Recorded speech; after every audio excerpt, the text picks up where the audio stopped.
We continue. He says in his diary, I felt literally dizzy while the thing was going on.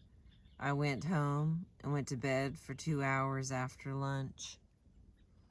If I want to see what worry does to people, I don't have to go to a library or a physician.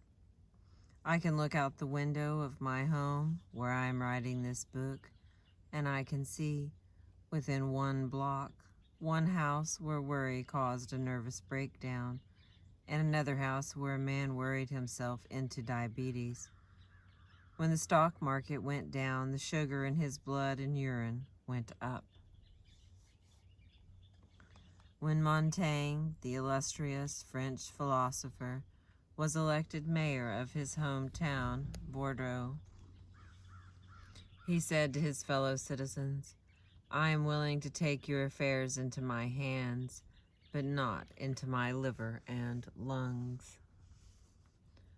This neighbor of mine took the affairs of the stock market into his bloodstream and almost killed himself.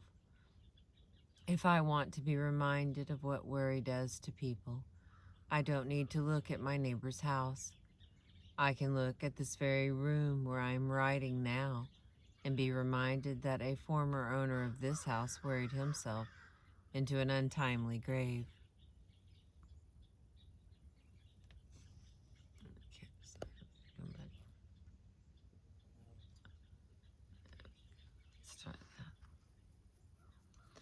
Worry can put you into a wheelchair with rheumatism and arthritis. Dr. Russell L. Cecil of the Cornell University Medical School is a world-recognized authority on arthritis, and he has listed 4 of the commonest conditions that bring on arthritis: marital shipwreck, financial disaster and grief, loneliness and worry, long-cherished resentments.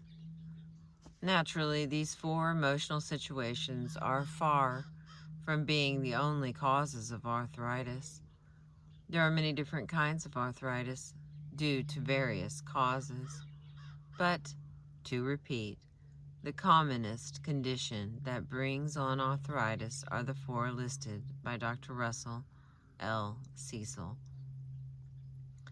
For example, a friend of mine was so hard hit during the Depression that the gas company shut off the gas and the bank foreclosed the mortgage on the house. His wife suddenly had a painful attack of arthritis, and in spite of medicine and diets, the arthritis continued until their financial situation improved. Worry can even cause tooth decay. Dr. William I.L. McGonigal said in an address from the American Dental Association that unpleasant emotions, such as those caused by worry, fear, nagging, may upset the body's calcium balance and cause tooth decay. Dr. McGonigal told of a patient of his who had always had a perfect set of teeth until he began to worry over his wife's sudden illness. During the 3 weeks she was in the hospital, he developed 9 cavities brought on by worry. Have you ever seen a person with an acutely overactive thyroid? I have, and I can tell you, they tremble, they shake, they look like someone half scared to death, and that's about what it amounts to. The thyroid gland, the gland that regulates the body, has been thrown out of kilter. It speeds up the heart. The whole body is roaring away at full blast like a furnace, with all of its drafts wide open. And if this isn't checked by operation or treatment, the victim may die. They may burn himself out. A short time ago, I went to Philadelphia with a friend of mine who has this disease. We consulted Dr. Israel Bram, 1633 Spruce Street, a famous specialist who had been treating this type of ailment for 38 years. Here is the advice he had hanging on the wall of his waiting room painted on a large wooden sign. I copied it down on the back of an envelope while I was waiting. Relaxation and recreation. The most relaxing oh my goodness.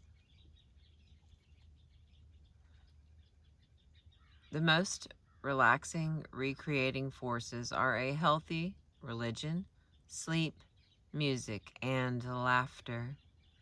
Have faith in God. Learn to sleep well. Love good music.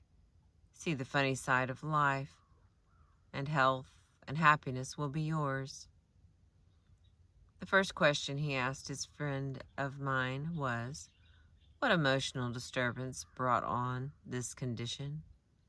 He warned my friend that if he didn't stop worrying, he could get another complication, like heart trouble, stomach ulcers, or diabetes.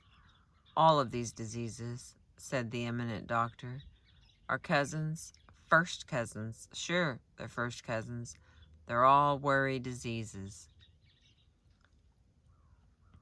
When I interviewed Merle Oberon, she told me that she refused to worry because she knew that worry would destroy her chief asset on the motion picture screen, her good looks. When I first tried to break into the movies, she told me, I was worried and scared. I had just come from Indiana, and I didn't know anyone in London, where I was trying to get a job. I saw a few producers, but none of them hired me, and the little money I had began to give out. For 2 weeks, I lived on nothing but crackers and water. I was not only worried now, I was hungry. I said to myself, maybe you're a fool. Maybe you will never break into the movies. After all, you have no experience. You've never acted at all. And what have you to offer but a rather pretty face?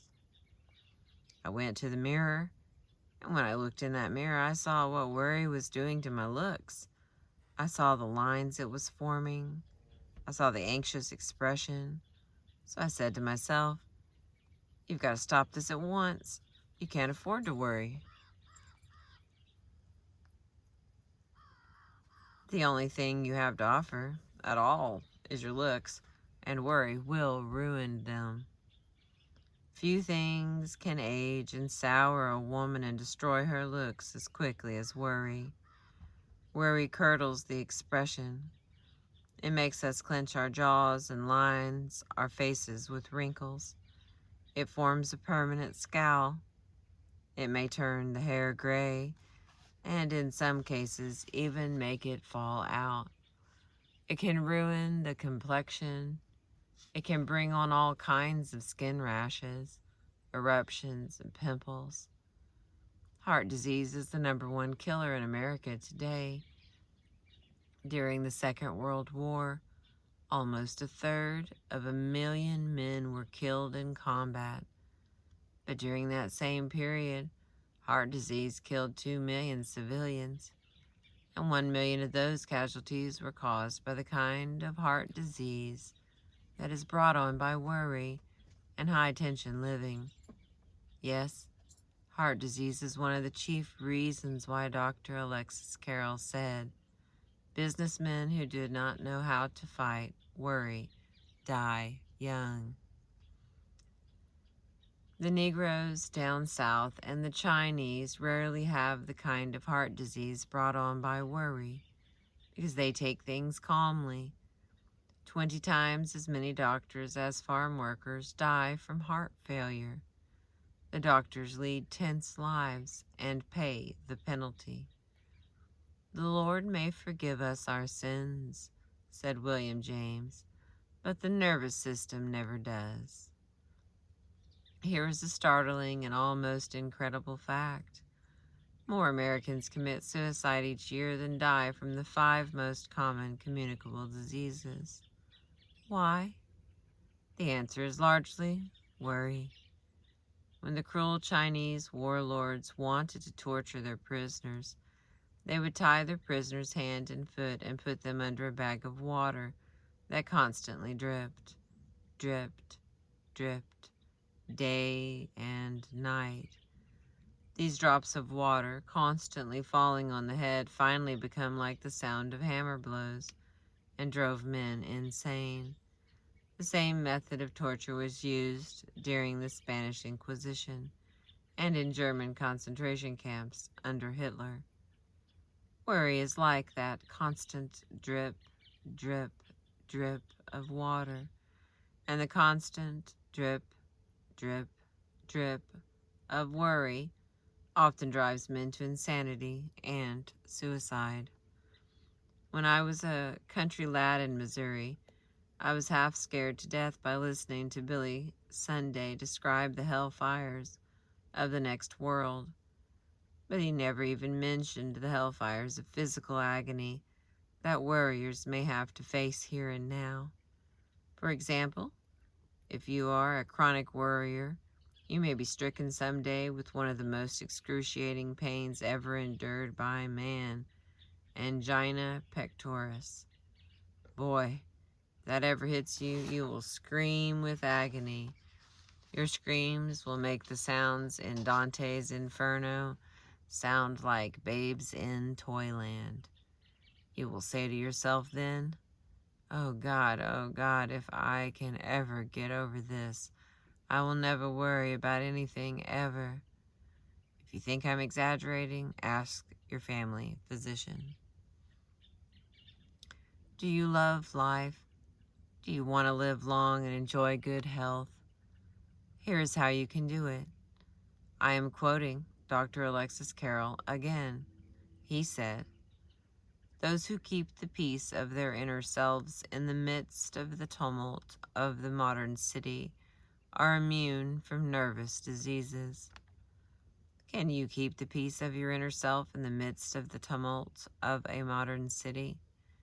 If you are a normal person, the answer is yes. Emphatically yes. Most of us are stronger than we realize. We have inner resources that we have probably never tapped. As Thoreau said in his immortal book, Walden, I know of no more encouraging fact than the unquestionable ability of man to elevate his life by a conscious endeavor.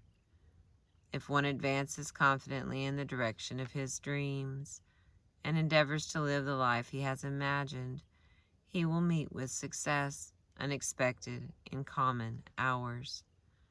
Surely, many of the readers of this book have as much willpower and as many inner resources as Olga K. Jarvie has. Her address is Box 892, Coeur d'Alene, Idaho. She discovered that under the most tragic circumstances, she could banish worry. I firmly believe that you and I can also, if we apply the old truths discussed in this volume. Here is Olga K. Jarvie's story as she wrote it for me. 8.5 years ago, I was condemned to die, a slow, agonizing death of cancer. The best medical brains of the country, the Mayo brothers, confirmed the sentence. I was at a dead end. I did not want to die. In my desperation, I phoned to my doctor at Kellogg and cried out to him the despair in my heart. Rather impatiently, he upbraided me. What's the matter, Olga? Haven't you any fight in you? Sure, you will die if you keep on crying. Yes, the worst has overtaken you. Okay, face the facts, quit worrying, and then do something about it.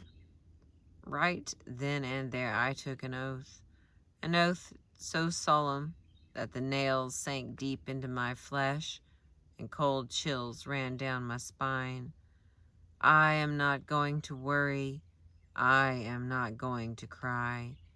And if there is anything to mind over matter, I am going to win. I am going to live. The usual amount of X-ray in such advanced cases where they cannot apply radium is 10.5 minutes a day for 30 days. They gave me X-ray for 14.5 minutes a day for 49 days. And although my bones stuck out of my emaciated body like rocks on a barren hillside, and although my feet were like lead, I did not worry. Not once did I cry. I smiled. Yes, I actually forced myself to smile. I am not so idiotic as to imagine that merely smiling can cure cancer, but I do believe that a cheerful mental attitude helps the body fight the disease. At any rate, I experienced one of the miracle cures of cancer. I have never been healthier than in the last few years, thanks to those challenging fighting words. Face the facts, quit worrying, then do something about it. I'm going to close this chapter by repeating its title, the words of Dr. Alexis Carrel. Businessmen who do not know how to fight worry die young.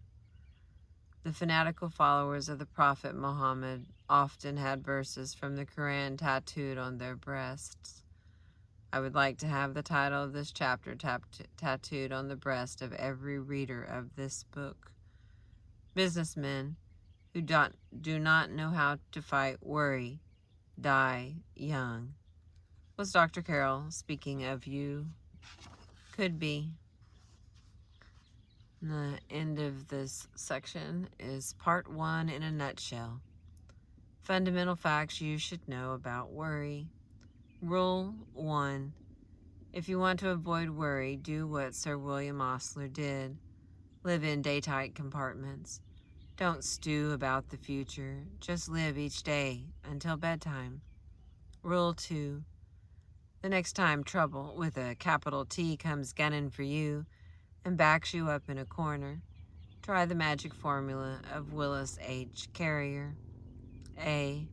Ask yourself, what is the worst that can possibly happen if I can't solve my problem? B. Prepare yourself mentally to accept the worst if necessary. C.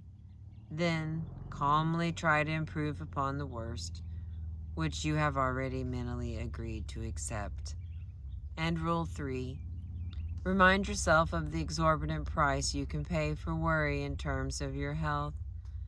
Businessmen who do not know how to fight worry die young. Thank you for listening. I appreciate you.